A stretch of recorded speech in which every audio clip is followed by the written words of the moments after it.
Woodworking, like life, throws curveballs.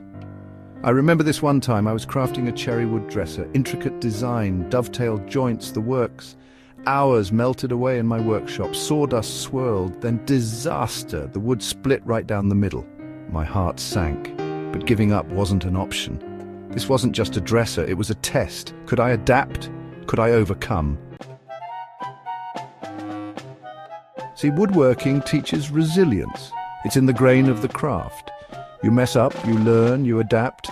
You sand away imperfections, you fill gaps with ingenuity. Every knot and warp becomes a chance to problem solve. That's the beauty. You're not just building furniture, you're building character.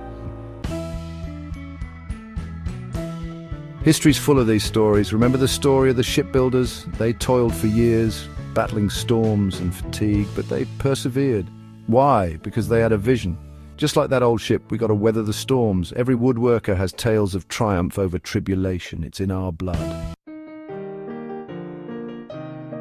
The satisfaction of conquering a tough project? Nothing like it. That feeling when a flawed piece transforms into a masterpiece?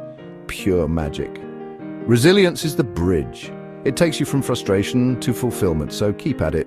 Embrace the challenges. The reward is worth every bead of sweat, every tear in the wood, every moment of doubt. You got this.